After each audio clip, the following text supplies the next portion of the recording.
Selamat pagi, perkenalkan saya Zenita Ayu Permatasari, NIM H021872. Pada kali ini saya akan mempresentasikan proposal penelitian saya yang berjudul Isolasi, Identifikasi, dan Uji Potensi Bakteri dari Lahan Tercemar Pestisida Chlorpyrifos sebagai agen bioremediasi tanah pada penanaman bawang merah Kecamatan Bulakamba, Kabupaten Brebes.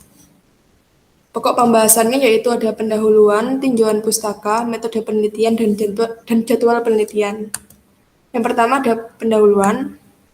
Latar belakang dari penelitian ini yaitu bawang merah memiliki banyak sekali manfaat, contohnya digunakan sebagai bumbu penyedap masakan dan dapat mengobati berbagai macam penyakit menurut Corso Martinez dan Villamil 2012.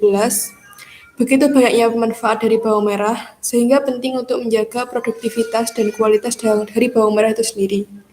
Namun, kadang residu pestisida yang terdapat pada umbi bawang merah di beberapa kecamatan di Brebes adalah 0,016 mg per kg sampai 0,038 mg per kg.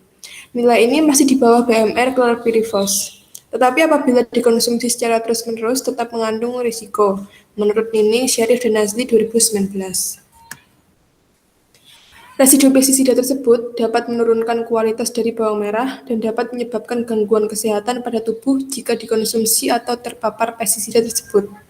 Cemaran pestisida pada lahan bawang merah di Kecamatan Bulakamba, Kabupaten Brebes, sudah di atas batas maksimum residu atau BMR, yaitu 0,421 ppm, sehingga pada lahan tersebut perlu dilakukan remediasi agar cemarannya turun, menurut Wahyuni et al. 2019.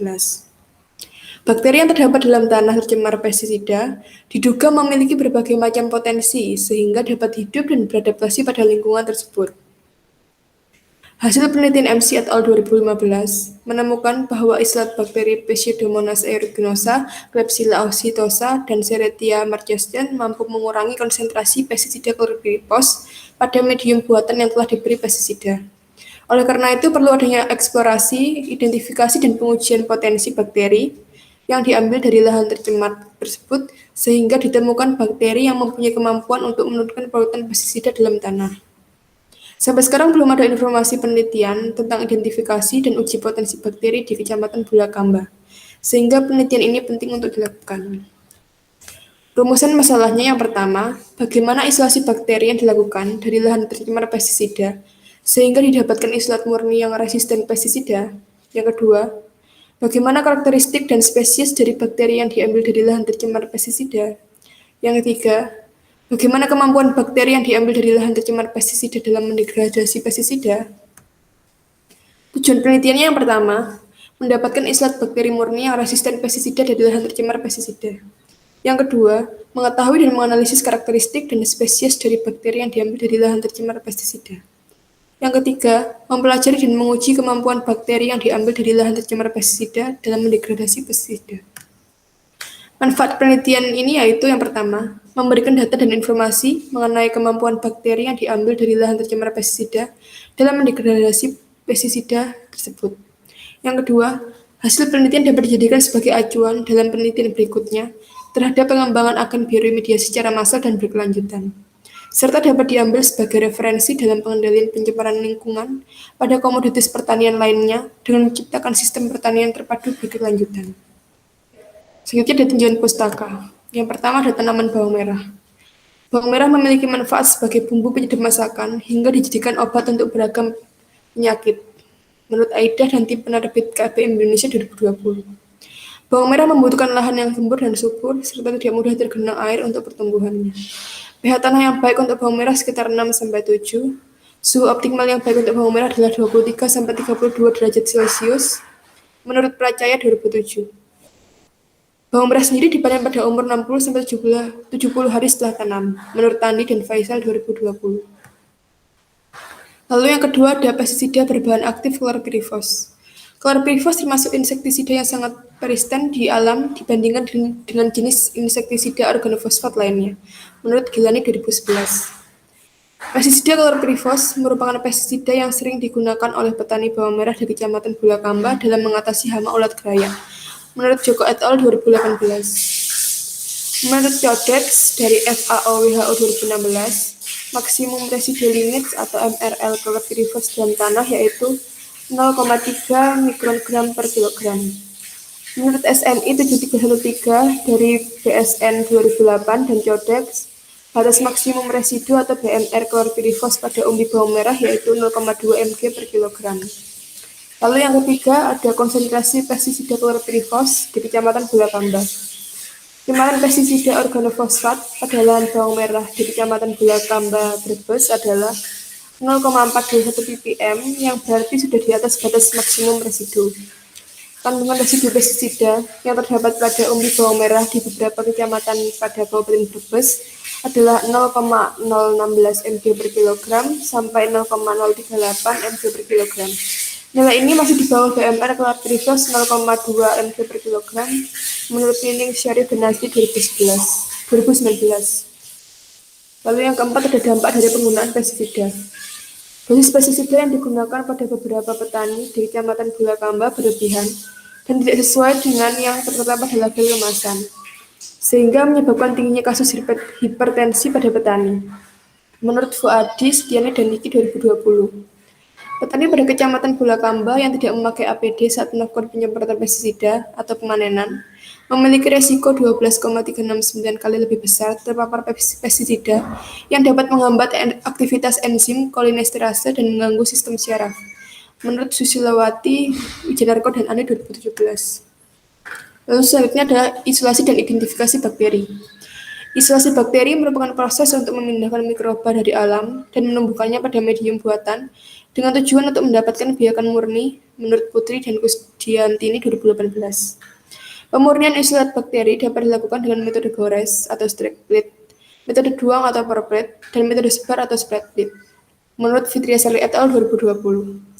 Identifikasi bakteri merupakan suatu proses untuk mengetahui sifat morfologi bakteri, biokimia, dan molekuler dari bakteri, menurut Putri dan Kusdiantini 2018. Lalu, selanjutnya ada mekanisme bakteri dalam mendegradasi pestisida. Terdapat dua cara utama mikroorganisme mendegradasi pestisida, yaitu melalui rangkaian hidrolisis enzim dan melalui kegiatan mikroorganisme dalam mengubah lingkungan fisik atau kimia, yang secara tidak langsung berperan dalam mendegradasi pestisida, menurut Tang, Ji, dan Ho 2017. Reaksi enzimatik yaitu masuknya pestisida dalam tubuh mikroba, yang mana selanjutnya melalui serangkaian reaksi fisiologis dan biokimia yang dilakukan berbagai enzim. Pestisida dapat diubah menjadi senyawa molekuler yang lebih sederhana dan berkurang toksisitasnya, menurut Huang et al. 2018. Lalu, macam bakteri yang mampu mendegradasi pestisida. Ada strain bakteri Pseudomonas aeruginosa, Klebsiella oxyzota, dan Serratia marchescens mampu mendegradasi hingga 50% pestisida chlorpyrifos pada media MSM menurut MC et al. 2015. Lalu ada strain bakteri Acylosocydans JCP4 mampu mendegradasi 84,4% chlorpyrifos dan Ochrobactrum sp FCP1 mendegradasi 76,8% chlorpyrifos dalam waktu 10 hari menurut Akbar dan Sultan 2016. Lalu ada Pseudomonas monteili mampu menurunkan konsentrasi pestisida chlorpyrifos 39,67%, Pseudomonas sp mampu menurunkan chlorpyrifos 44,98%, dan Bacillus cereus mampu menurunkan chlorpyrifos 50,63% dalam waktu 3 hari pada medium NB menurut Sulaiman et al. 2016. Selanjutnya ada metode penelitian. Penelitian ini akan dilaksanakan pada bulan April 2021 sampai September 2021. Pengamatan langsung dan pengambilan sampel dilaksanakan di Sentra Penanaman Bawang Merah Kecamatan Bulakamba, Kabupaten Brebes. Lalu analisis laboratorium dilaksanakan di Laboratorium Biologi Tanah Fakultas Pertanian, Universitas 11 Maret. Selanjutnya ada parameter pengamatan dan alat bahan penelitian. Yang pertama ada isolat murni dengan metode pengajian bertingkat, metode sebar, dan metode gores. Yang kedua ada morfologi sel dengan metode pengamatan dengan mikroskop dan pewarnaan gram. Lalu yang ketiga ada morfologi koloni dengan metode pengamatan langsung. Alat bahannya adalah sebagai berikut. Lalu yang keempat ada fisiologi bakteri dengan metodenya ada uji amilase, uji katalase, uji indol, uji sitrat, uji urease, dan uji motilitas. Kelima, ada molekuler bakteri dengan teknik PCR 16S rRNA. Keenam, ada kemampuan bakteri mendegradasi pestisida dengan metode HPLC. Ketujuh, ada total bakteri menggunakan metode total blood count. 8, ada kadar pestisida menggunakan metode HPLC. Kesembilan, ada KTK menggunakan metode penyeduhan amonium asetat. Alat dan bahannya adalah sebagai berikut. Lalu ke-10 ada pH menggunakan metode elektrometik. 11 ada kadar C organik menggunakan metode Wolke and Black. 12 in total menggunakan metode Kejal. 13 ada P tersedia menggunakan metode Bray 1. 14 ada K tersedia menggunakan metode Flame photometer. Alat bahannya adalah sebagai berikut. Selanjutnya adalah tahapan pelaksanaan penelitian yang dimulai dari pengambilan sampel. Kedua, ada pembuatan media SEA. Ketiga, ada isolasi bakteri. 4, ada identifikasi bakteri. 5, ada karakterisasi bakteri. Dan 6, ada analisis data. Yang pertama yaitu pengambilan sampel. Lokasi pengambilan sampel tanahnya menggunakan purposive random sampling pada lahan penanaman bawang merah di Kecamatan Bulukamba yang terletak pada 6 derajat 52 menit 25,9 detik lintang selatan dan 108 derajat 59 menit 30,1 detik bujur timur. Lalu dilakukan juga pengambilan sampel pembanding di hutan non-bawang di Kecamatan Songgom yang terletak pada 7 derajat 2 menit 54,7 detik lintang selatan dan 108 derajat 59 menit 46,9 detik bujur timur. Kedua, di pembuatan media SEA. Pembuatan media SEA ini diawali dengan pembuatan filtrat tanah yang dilakukan dengan mencampurkan 100 gram sampel tanah pada 900 ml Aquades yang direbus lalu didinginkan lalu disaring hingga jernih. Pembuatan medium SEA kemudian dilakukan dengan melarutkan Na pada filtrat sampel tanah yang telah dibuat, lalu dihomogенkan dan disterilkan dengan autoklaf. Ketiga, ada isolasi bakteri. Isolasi bakteri awal dilakukan menggunakan medium SEA atau soil extract agar yang telah dibuat. Lalu pengencerannya dilakukan menggunakan pengenceran bertingkat yang dilakukan sampai pengenceran 10⁻8. Selanjutnya, setelah diisolasi, koloni tersebut ditumbuhkan dan dipurifikasi pada medium Na atau nutrien agar sampai mendapat isolat murni. Selanjutnya dipilih 2 koloni terbaik untuk nantinya diuji lebih lanjut. Yang keempat, ada identifikasi bakteri. Identifikasi bakteri ini dilakukan dengan cara karakterisasi fenotip berdasarkan hasil identifikasi morfologi, identifikasi fisiologis, dan karakterisasi genotip dengan identifikasi molekuler. Identifikasi morfologi nantinya akan meliputi pengamatan morfologi sel menggunakan teknik pewarnaan gram dan pengamatan morfologi koloni menggunakan pengamatan warna, bentuk, elevasi, tepian, dan tekstur permukaan pada koloni bakteri.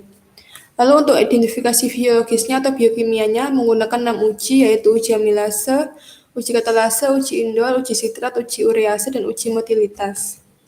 Lalu identifikasi molekulernya menggunakan teknik PCR 16S rRNA. Kelima, yaitu karakterisasi bakteri, yaitu dengan uji resistensi bakteri dengan melihat kurva pertumbuhan bakteri pada media yang telah diberi pestisida. Lalu kemudian yang kedua ada uji potensi bakteri dalam mendegradasi pestisida dengan cara melihat penurunan konsentrasi pestisida pada media pertumbuhan bakteri. Lalu yang keenam ada analisis data. Analisis data ini nantinya akan dilakukan menggunakan grafik dan tabulasi.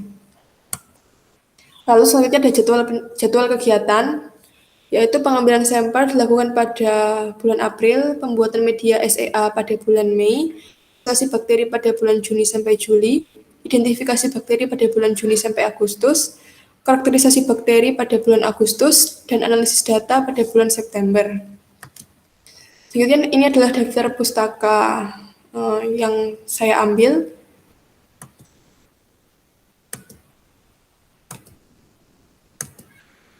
Nah, sekian presentasi dari saya. Terima kasih atas perhatiannya. Selamat pagi.